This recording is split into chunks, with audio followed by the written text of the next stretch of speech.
আমার আল্লাহ বলছেন কদ আফলাহাল মুমিনুন আল্লাযীনা হুম ফি সালাতিহিম খাশিউন। এই আয়াতের মধ্যে আল্লাহ মুমিনদেরকে বলেছেন মুমিনদের 7টা বৈশিষ্ট্য, যেই বৈশিষ্ট্যের কারণে মুমিন পরকালে সফল হবে। কি হবে? সফল। তো মুসলমানের মুমিনের সফলতার চাবিকাঠি 7টা বৈশিষ্ট্য। প্রথম হচ্ছে মুমিন হতে হবে। কি হতে হবে? মুমিন। মুমিন মানে কি শুধু লা ইলাহা ইল্লাল্লাহ মুহাম্মাদুর রাসূলুল্লাহ না। আমরা বলি না হে বাংলাদেশি, বাংলাদেশি হও। আপনারা বুঝতে পেরেছেন? বাংলাদেশি বাংলাদেশি হও মানে বাংলাদেশকে ভালোবাসতে শিখো, বাংলাদেশের জন্য কিছু করো। আমার আল্লাহ বলেছেন ইয়া আইয়ুহাল্লাযীনা আমানু আমিনু, হে ঈমানদারেরা ঈমান আনয়ন করো, মুমিন হও। তো মুমিন কিভাবে হয়? মুমিন হতে হলে শুধু আপনি স্বীকারোক্তি দিয়েছেন আমানতু বিল্লাহি ওয়া মালাইকাতিহি ওয়া কুতুবিহি ওয়া রুসুলিহি ওয়াল ইয়াউমিল আখিরি ওয়াল কদরি খাইরিহি ওয়া শাররিহি মিনাল্লাহি তাআলা ওয়াল বাতি বাদাল মাউত, এটা আপনি 7টি স্তম্ভের স্বীকারোক্তি দিয়েছেন। এরপরে রাসূলে পাককে আপনার আমার সবকিছুর চেয়ে বেশি মহব্বত করতে হবে। আলে বাইতে রাসূলকে মহব্বত করতে হবে, সাহাবায়ে কেরামকে মহব্বত করতে হবে, আউলিয়ায়ে কেরামের নিসবত লাগবে। এই 3 জিনিস 4 জিনিস একসাথে হলে মুমিন। আপনি আমার নবী বলছেন না লা ইউমিনু আহাদুকুম, কেউ মুমিন হবে না আমাকে বেশি ভালো না বাসলে। তো শুধু স্বীকারোক্তি দিলে হলো হয় না। মুমিন ইয়া রাসূলুল্লাহ আপনাকে ভালোবাসি, আমাকে ভালোবাসলেও হবে না। আমার নবী বলছেন লা ইয়াদখুল আল ঈমানা কলবা রাজুলিন, কোন ব্যক্তির অন্তরে ঈমান ঢুকেই না সেই যদি আলে বাইত আমার আলে বাইতকে আমার কারণে মহব্বত না করে। ঈমান কোথায় চলে যাচ্ছে দেখে। আচ্ছা ইয়া রাসূলুল্লাহ এটাও করলাম না, যেই ব্যক্তি আমার সাহাবায়ে কেরামকে গালিগালাজ করে সমালোচনা করে তার উপর আমার লানত, আল্লাহর লানত, সৃষ্টিকুলের লানত। সাহাবায়ে কেরাম এড হয়ে গেল না? আচ্ছা সাহাবীও মেনে নিলাম। মান আদালি ওয়ালিয়ান ফাকাদ আযানতুহু বিল হারব, যেই ব্যক্তি আমার ওলির সাথে শত্রুতা পোষণ করেছে আমি যুদ্ধের ঘোষণা দিলাম। তাইলে সব মিশে একাকার হয়ে গেল না?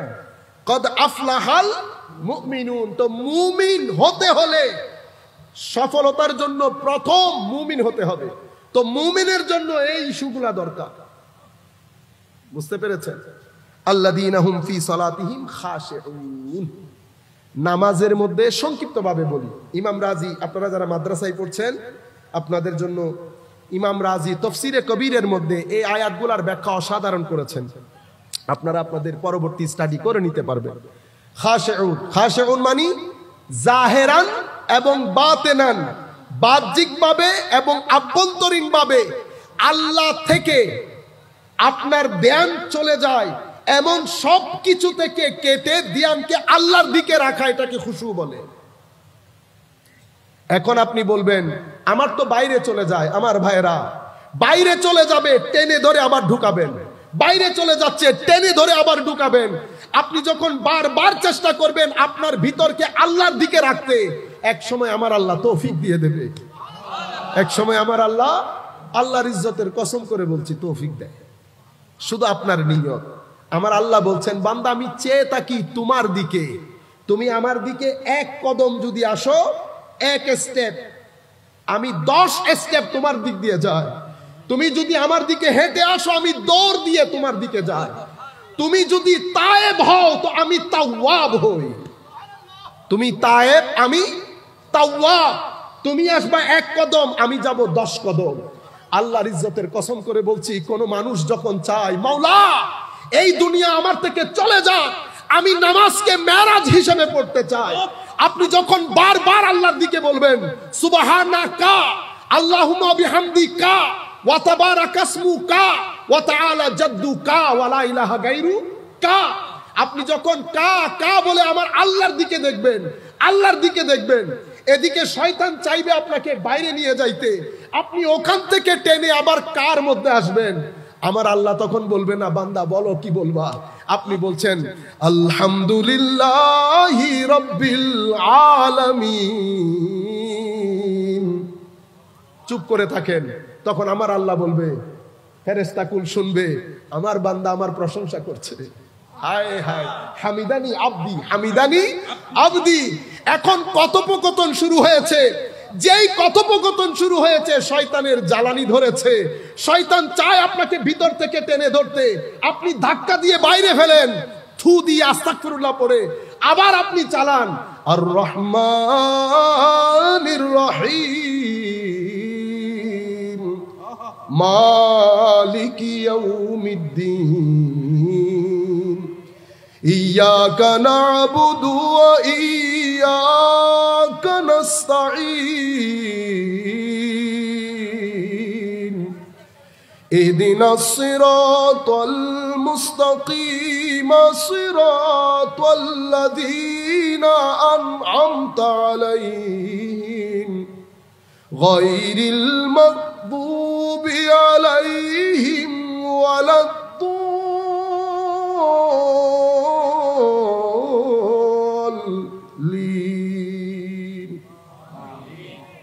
আপনি যখন সূরার ভিতরে থাকবেন টানাটানি হবে, একটা টানাটানি কুস্তি খেলা চলবে। আপনি বারবার আসবেন, বারবার আসবেন, আমার আল্লাহ আপনার জবাব দেবে। আপনি মজা পেতে শুরু করবেন। যখন মজা পেতে শুরু করবেন, আপনার মজা পাইলে এটা আপনি চুষেন না, জিনিসটা চষেন না, তখন বারবার করবেন। আমার আল্লাহ দেখবে না আমার বান্দা দুঃখে পড়ে গেছে, দূর। মাওলাই করিম যখন ওখানে ধাক্কা লাগায় বান্দা নিরাপদ হয়ে যায়, বান্দা নিরাপদ। তখন আমার আল্লাহ ঘোষণা দিচ্ছেন, শয়তান আজকের পর থেকে আমার বান্দার উপর কোনো খেলা চলবে।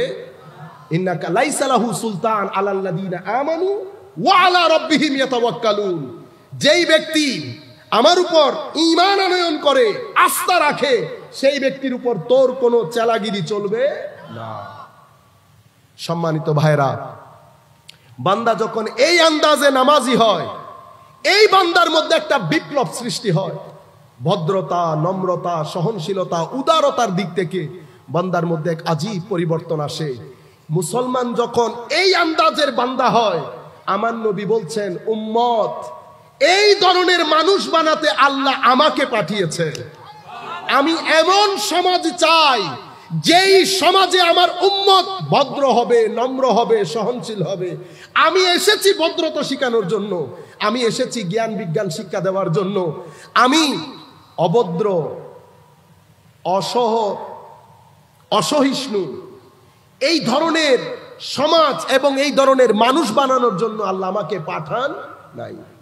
আমি যেই কারণে এসেছি সেটা হচ্ছে একটা স্থিতিশীল, স্থির সমাজ, যেই সমাজে আমার উম্মত একজন আরেকজনকে সহযোগিতা করবে, কেউ কারো উপর জুলুম করবে না, কেউ কাউকে অপমান করবে না, কেউ কাউকে ছোট করবে না, একজন আরেকজনকে সম্মান করবে। কেন? আবার আমার আল্লাহ, আমার নবী নিজেই বলছেন, তুমি সহযোগিতা করো, আমার আল্লাহ দুনিয়া আখেরাতে তোমাকে সহযোগিতা করবে।